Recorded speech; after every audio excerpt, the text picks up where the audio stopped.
This is the video to accompany Chapter 1 from the Wade and Ferree textbook. This is a fairly short chapter. I do add additional material, as you probably have seen if you've already reviewed the slides. So this video is to both hit the high spots of what's in the chapter, as well as to go into a little bit more detail and explanation in regards to that additional material. And so if you were wondering about these really striking portraits that you see on the cover of your textbook, the cover of both the first as well as the second edition, and you want more information about that photographer and artist, I do provide a link to his website, Leland Bobby. And, you know, I think the idea behind these portraits is really just kind of playing into this, to this assumption that we have around the innateness of gender, and that we have these strong associations with what it means to be masculine versus what it means to be feminine. And these portraits kind of indicate how, with, you know, some makeup and a wig and some fierce posing, you know, how we can very easily blur these lines. And I think that part of the reason why the authors kind of chose these photographs to kind of highlight in their text is because this idea that gender is not as innate as we think that it is, and that it's socially constructed, that idea is really key in the discipline of sociology. And so we're going to talk about that more in this first chapter. So this chapter opens up with what I hope you found to be some pretty interesting tidbit of knowledge, and that is the history of high heels. And if you want more information on that, I do provide a video link both here in the slides and on the Canvas page for your course. And so it starts off by saying that kind of our earliest known instances of people wearing high heels actually dates back to really early history in the Persian army. And this is back during the time where it was like Persians and the Ottomans. And so this is very old. And high heels, they were actually like weapons of war. They were very sharp.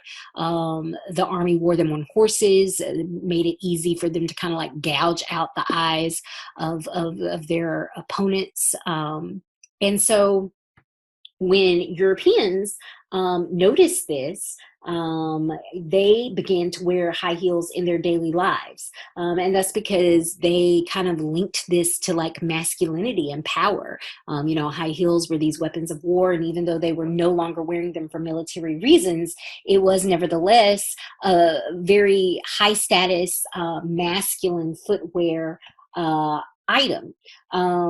As with most fashions, whether you're talking about, you know, fancy shoes, designer bags, designer jeans, you know, it does trickle down. And as we go a little later in history in Europe, these heels started to be worn by men of all classes.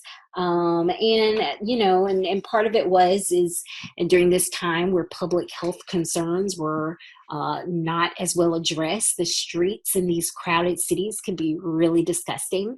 And, you know, these heels allowed you to be a little bit above the muck on the ground.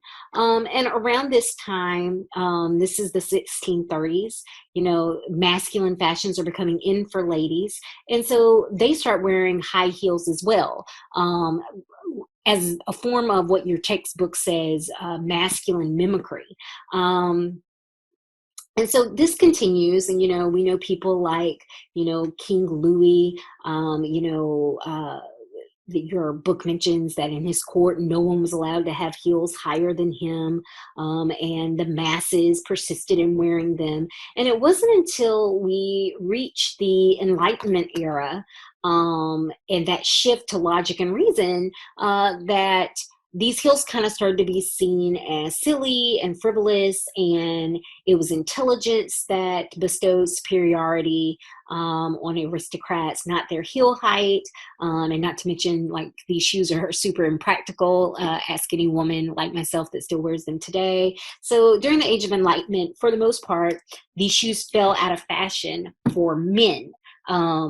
But they still remain very much in fashion for women. And although, just how high the heels should be in order to be fashionable, although that's fluctuated over time, to this day, it still persists that when we say high heels, we think of this as being a gendered item, and in the sense that it's an item that we assign to be worn by women, and or people impersonating women.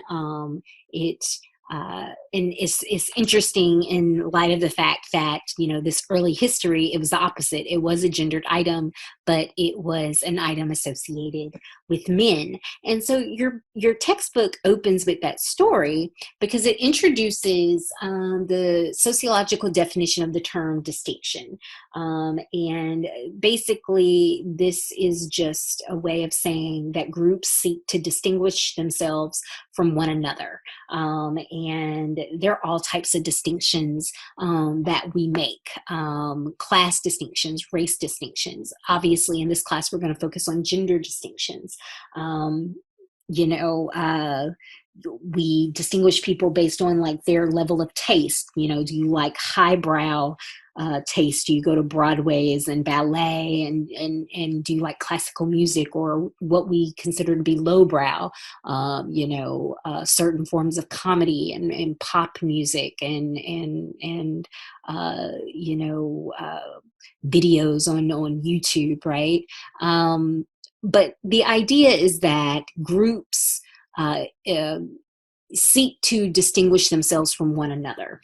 And so we make these distinctions kind of based on what we think is important, because we don't make distinctions as a society if it's a difference that we haven't assigned any real importance to. And so, your book talks about, we don't really, even though we know that we differ, in terms of whether or not you have an attached or unattached earlobe, we don't go around making a distinction around earlobe attachment, or whether you can curl your tongue, or whether your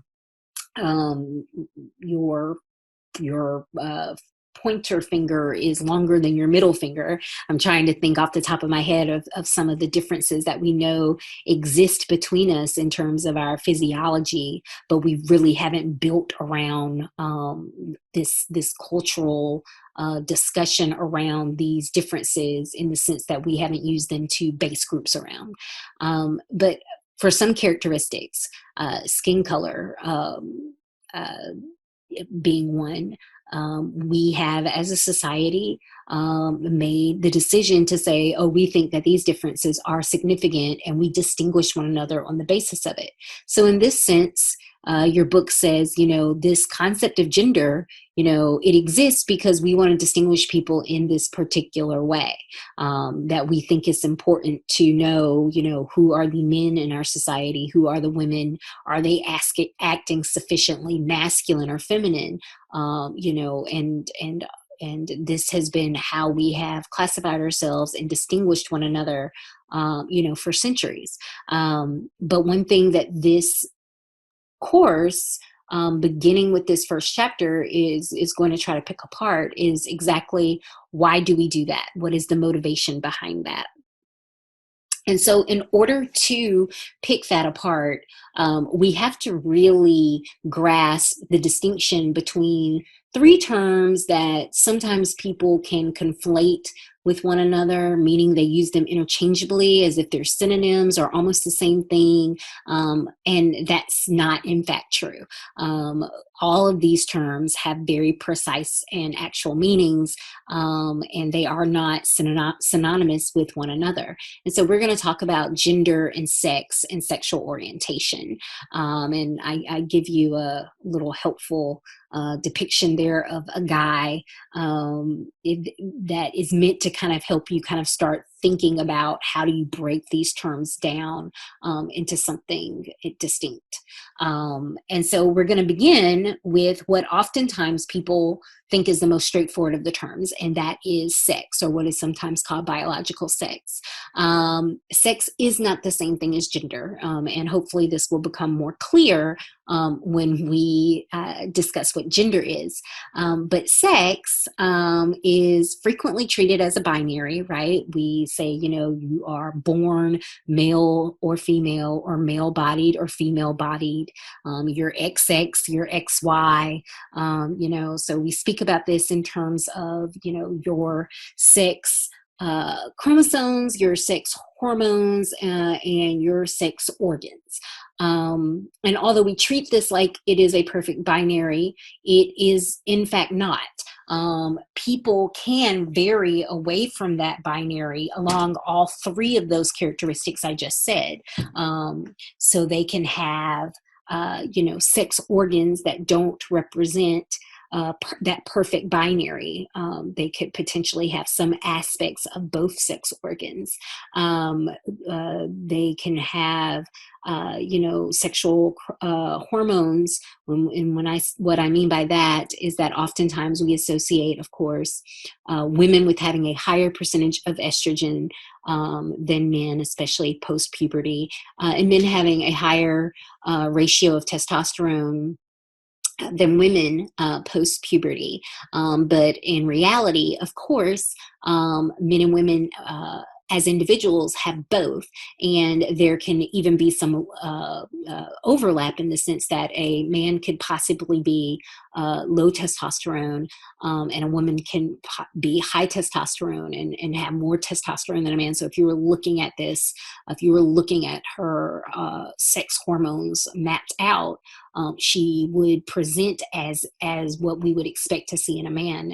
And one term for this is hyperandrogenism, which has received a lot more media attention because of the case of the Olympic track star from South Africa, Caster Semenya. And I give you just one article. There have been many updates. This has been an ongoing saga because she has hyperandrogenism. So she naturally has a lot more testosterone than the so-called normal woman. And this has raised questions about, her participation in the Olympics and what should be done. And so far, there has not been a easy conclusion to her story. But for people who do not fit this perfect binary, the term that we commonly use is intersex. And you might think that this is extremely rare, but this is actually 0.01% to 0.02% of the population. Or another way of thinking about it, it's about 18 out of 100,000 births. And I know that sounds super rare, but you need to think about all the billions of people that live in the world. And, and what does that mean if you're talking about 18 out of every 100,000? I once saw a documentary that made the point that I always like to come back to, because I feel like it's a very good sticking point, and it helps people remember, is that rough percentage of the intersex population, that 0.01 to 0.02%, is about the same as natural redheads. So whether you realize it or not, if you, statistically speaking, if you know natural redheads, right, if you know one or two in your life, and you've come across them in your travels, then you also, whether you know it or not, statistically speaking, know people who are intersex. And it's worth noting that not everyone who is intersex is even necessarily aware that they are intersex. Oftentimes this condition, if it is even visible or knowable at birth, which it is not always. It historically has been kept hidden from the individual, and in some cases, were even surgeries that were performed on infants, what they call genital confirmation surgeries, where they basically fixed intersex individuals as infants, thus kind of stripping them from their agency to make those decisions later in life, which is why several countries, as well as several states in the United States, have now banned this practice. But it was very common up through the 90s. And some people, if it is not in fact visible or knowable at birth that they are intersex, it is more likely to present during puberty, and or for women when they are seeking to get pregnant. And so all of this is just meant to suggest, because I will go into this deeper when we get to the bodies chapter, but it's just meant to suggest that even the concept that we think of as being the most clear and transparent and straightforward actually isn't as straightforward as we like to make it. Even sex, which we're like, is what you're born as, you're XX, you're XY, you're male, you're female. Even that is not, in fact, a perfect binary. And as I've said, sex is not the same thing as gender. But just focusing on what does it mean to be male-bodied or female-bodied, let's stop and think for a second. To what extent do male bodies and female bodies really differ outside of those the aforementioned, sex organs? So of course, if we're talking about primary sexual characteristics, genitalia, secondary sex characteristics, breast, and body hair, there are some differences.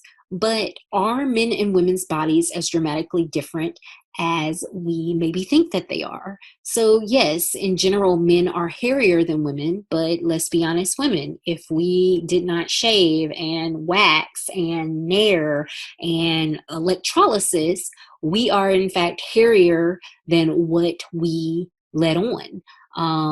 Similarly, we say men have broader shoulders and they have, bigger chest, and women have wider hips. And yes, to a certain extent, that is how some of us are in fact naturally built. But for those broad shoulders and those pec muscles, you can't ignore in who's more likely to be in the weight room, while in most gyms, women are more likely to be in the group X or the cardio deck.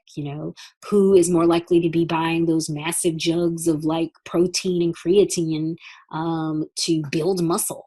Who's encouraged even from, the age of 6, 7, 8 in physical fitness tests to do full pull-ups and push-ups versus push-ups on their knees, which we call, of course, girl push-ups. So whether I'm talking about, men buying creatine or women doing push-ups on their knees, or, women, waxing their mustache versus men being encouraged to grow out their beards, those are social practices. And that's just meant to suggest that naturally, for a lot of us, our bodies would not be so dramatically different from one another if we did not engage in these social practices. So, if you put on put us in baggy overalls so you could not necessarily see our genitalia or our breast, and even something like breast, which we know is related to fat distribution. So larger people, regardless of whether or not them being male-bodied or female-bodied, have breast.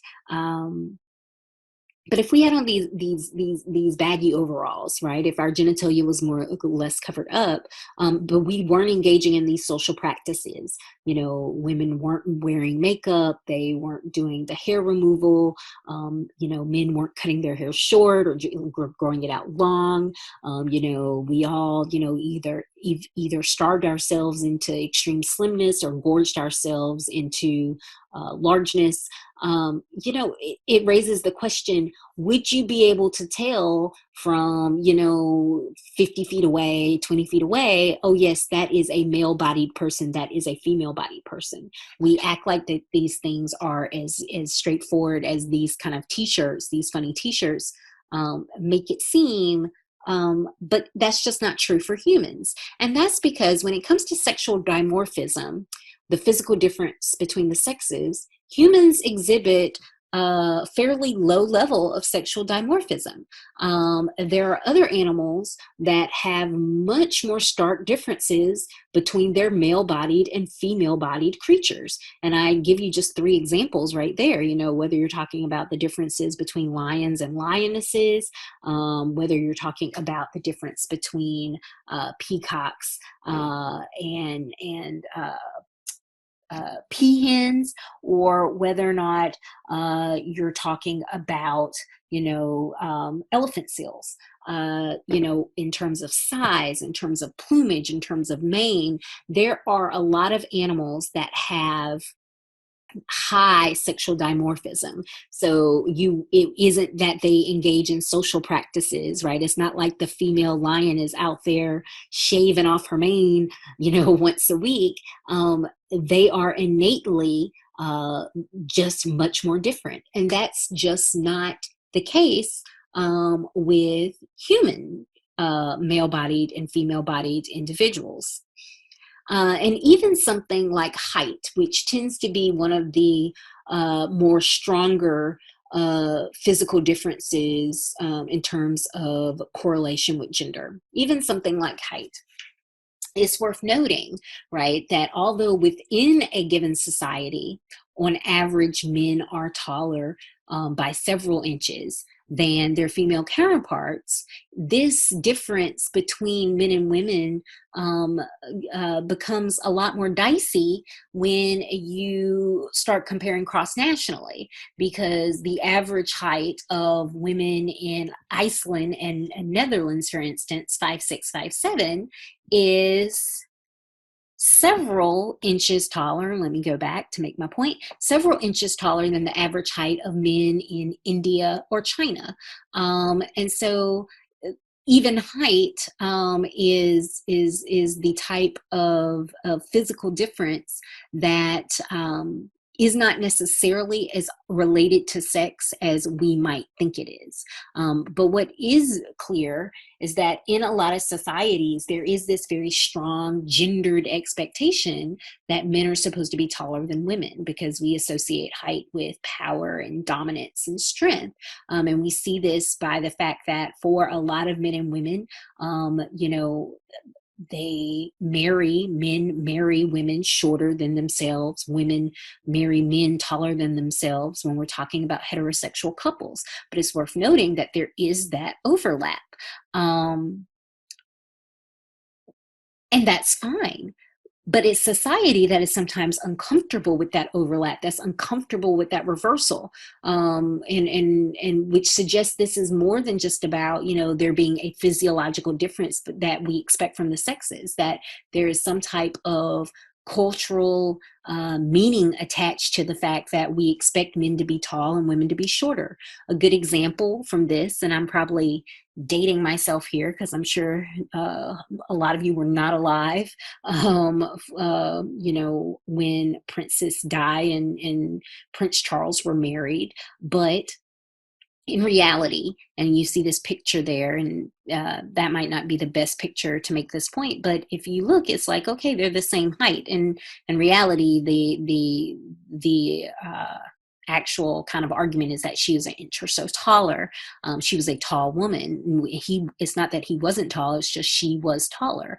But yet, when they got married, the commemorative stamp that was put out in the U.S. to celebrate their nuptials, if you were to look at that stamp and try to gauge their heights, you would assume that she was like almost a whole foot shorter than him, which once again raises questions about, why as a society would we be uncomfortable with this idea that women can be just as tall as men. And this idea that it is that there's this discomfort, that we build these kind of expectations and these meanings around these fairly minute physiological differences. This is what starts pushing us towards gender and not just sex. I like to say, could we really see sex if not for gender? And so in order to understand what that means, you need to understand what it means, what the term gender actually means. And so, in order to explain gender, and I promise I have a slide coming up which gives you more actual detail, but I do love the genderbread person. And this is version 3.3, because it really breaks down all of the kind of components of gender, as well as it clarifies what gender is not. Because what you see there is biological sex, and they have it pointing down there towards where the sex organs are. That can be measured on a continuum of femaleness and maleness. Um, and they acknowledge there that someone can be intersex, and that people could have undergone gender transformation surgeries that would also change their genitalia. And then gender itself can kind of be thought of as two components: gender identity, which we'll talk about more, and gender expression, which we'll also talk about more on the next slide. And that, once again, none of that has anything to do with sexual and romantic attraction, because although we aren't going to spend a lot of time in this chapter on the topic of sexual orientation, that is another one that I oftentimes hear students conflate. A masculine woman, so in terms of her gender expression, she is masculine in her expression, or a feminine man might result in people saying like, oh, I know that person is gay, or I know he likes men or she likes women. And that's because they're taking that person's gender expression and they're linking it to stereotypes related to sexual orientation. And I always just like to correct students, remind students, you don't know someone's sexual orientation unless they tell you. And I used to say, you don't know someone's sexual orientation until you see them, mid-sexual intimate act. And that was back when I was first teaching, and wasn't the discussion around sexual orientation being a continuum wasn't as well voiced, as popularly voiced as it was now.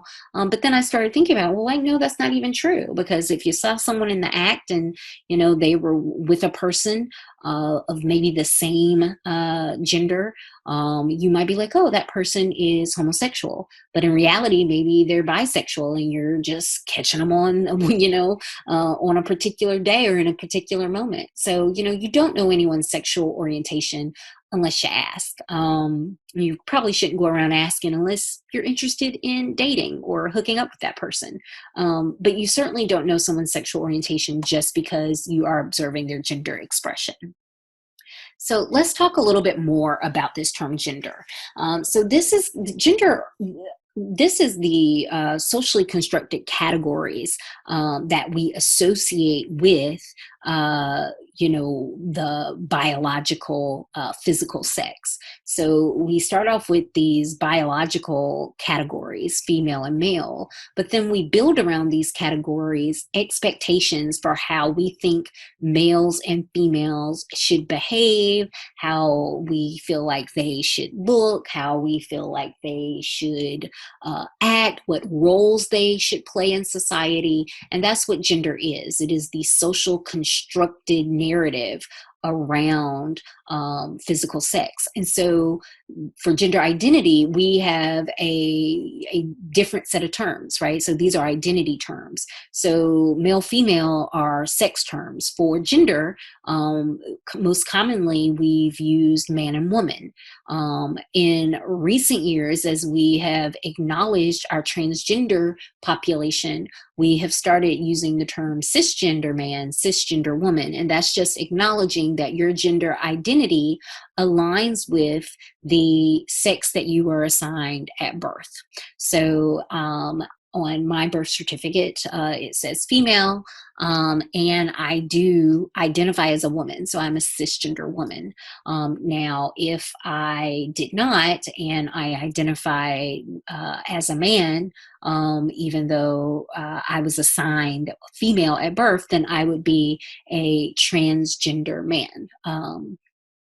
And so those are the most common terms, but there are increasingly a broad variety of terms that people use in order to identify. Some of the other more common contemporary terms would be things like androgynous, which speaks to gender expression, and that people who are androgynous oftentimes do not engage in masculine or feminine gender expression. Instead, it's something much more gender neutral. Gender fluid is the idea that both your identity as well as maybe your expression is fluid. It can change by, the moment, by the context, by the situation. Bigender is someone that, identifies as both, and agender is someone who identifies as neither. Other terms you maybe have heard could be terms like, gender queer. And so there are a lot of, or gender questioning, or gender nonconforming. And so I give you two articles that you can read to maybe learn a little bit more. The first article was written in reaction to the changes that Facebook made a few years ago when they increased their gender options. And there was a little bit of outcry from some circles. And so this article was meant to just try to explain what all those options meant. And then the National Geographic put out a great gender issue a few years ago. If we were in person, I always bring it in and I pass it around class so students can kind of see the articles and the photographs, because it really is it's a great resource. But this article provides kind of a gender glossary, so it gives you some precise definitions for some of those terms. Now, the second component of gender is not just how you identify, which, if we go back to my little genderbread person, right, identity is in, your mind, your head. The second part of gender is gender expression, right? And so, or what can be called gender symbolism. So this is how you act and how you present yourself. And this can either uphold societal expectations, right? How society expects men and women to behave, and we have terms for that. We expect men to be masculine, and when we'll talk more about masculinity, but when I say that, that relates to specific things in regards to appearance, in regards to behavior, regards to emotions, regards to, likes and dislikes. And then we as society, when we talk about how we commonly expect women to behave, to present themselves, to be, the term that we use is feminine. In the same way that our gender identity terms have broadened, we also have had an expansion of gender expression. So some of those same terms that we have in a gender identity are also relevant here. Once again, gender fluid, gender nonconforming, androgynous. Those can be terms that also can refer not just to your identity, but also to your expression. So gender isn't merely biological. It is these cultural expectations, these cultural narratives, these cultural beliefs that we build around what is biological, which is sex. And so your book notes that we have put a great deal of human effort, to create these shared cultural ideals, to say, okay, we think men should behave like this, we think women should behave like that. 800 years ago, we were like, hey, yes, it's manly men who fight in violent, vicious wars, who wear high heels. And now we say, it's a certain type of woman who wears, very high heels. And so we're always kind of tweaking, our shared cultural ideals around gender. But at the same time, up until recently, there has been real resistance to just like throwing off this label of distinction. for anyone to just say, you know what, gender doesn't matter. As an individual, you can be whoever you want to be. It really isn't that important. The people that you have sexual intimacy with will figure out, what you're working with in terms of, sex organs, and, your reproduction decision should also be left up to you. Whether you have the ability to reproduce or want to reproduce or not. But for the most part, except for maybe a small but increasingly vocal minority, a lot of society is still very committed to this distinction. We still feel that gender is a very important way in which we distinguish one another. And so, this chapter really encourages to, ask why. Why do we work so hard to maintain this fantasy of a perfect binary? That we are men and women, men are from Mars, women are from Venus, that we are these very different and distinct, creatures, and that, men are masculine men and women are feminine, ladies. And in this chapter, although they will go into it more deeply in later chapters, they do start providing an answer to that question about why, as society, we have built so much time, energy, and effort into keeping these distinctions going. And that's because of the relationship these distinctions have with power. And this is true of any and all distinctions, that we make distinctions between groups because if we did not make distinctions between groups, it would be very hard for us to place groups in a hierarchy, that this group is superior to that group. In order to say that, we have to be able to distinguish between the two. And this is true of race, this is true of social class, this is true of sexual orientation. In some countries, this is true of religion, right? That we want to be able to make these distinctions so we can kind of figure out who's better, who's worse, who's superior, who's inferior. And this is certainly has been true when it comes to gender. Because if we know, if we can easily identify you as a man versus a woman, then this perhaps changes how we perceive you, how we treat you, how much, respect we give you, whether or not we encroach upon your space. And so it really makes us start thinking about this relationship between gender and power. And one way you can think about this is oftentimes when and where you feel gender visible. Because in the gender hierarchy, women are at the bottom of the hierarchy, they oftentimes feel gender visible in places and spaces where they are not a lot of women. And so for me, that would be like, I don't know, like whenever I have to take my car to the auto mechanic, for instance, or when I go, when gyms are back open and I go into like the heavy free weight section to use like the Smith machine, because there are not a lot of women in that space. Sometimes it's in spaces and places where there is the potential for danger. So, oftentimes when we have this discussion in class, most women almost always mention, anywhere at night or anywhere that's isolated or anywhere where they are alone. And especially if they're having to walk by groups of men, they feel gender visible because in these places, in these spaces, they're very aware of the lack of power that they have in these spaces. For men, when I ask, where do you feel gender visible? Oftentimes they have a harder time answering this question. And that's because the way society is set up, men are not usually in positions where they're gender visible. Now, in a sociology class in gender, if we were having this class in person, usually my men often say in this class, because I normally have in a class of 50, maybe in a good semester, 8 to 10 men. But then that still means that I have 30, 35, 40 women.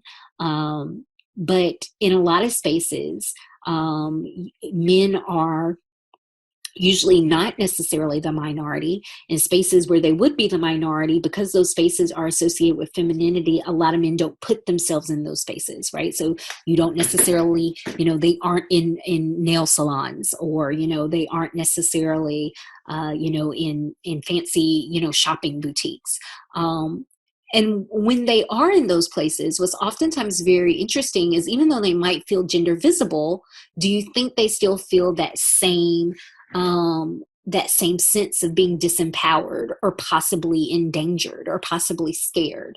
And the answer that most of my male students usually say at this point is no, right? They aren't scared to be in female dominated spaces because they aren't scared of women, and they aren't scared of women because in our society women lack both the physical as well as the structural power to usually engender such fear in men.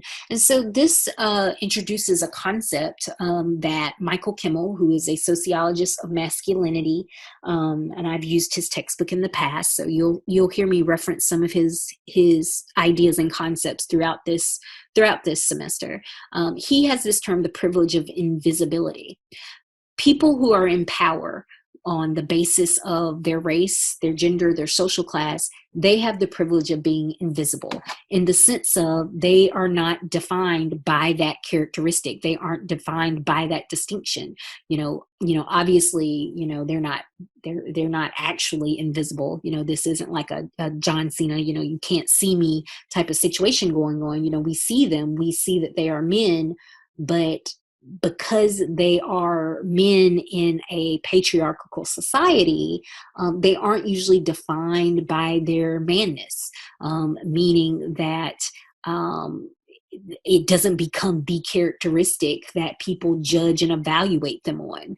And if you want to think about this a little further, think about the fact if I say the word doctor, police officer, firefighter, pilot, oftentimes the stereotypical perception that we have of those occupations are men. And we know this because usually if it's a woman holding these positions, people will say things like, oh, I had a female pilot, or, oh, my doctor is a woman. And even just using the word police officer and firefighter, it didn't even almost feel right rolling off my tongue, because I grew up in an age where it was much more common to say fireman and policeman because those were the norms, right? And when you are the norm, and especially when you are the norm and the empowered norm, you have that privilege of being invisible.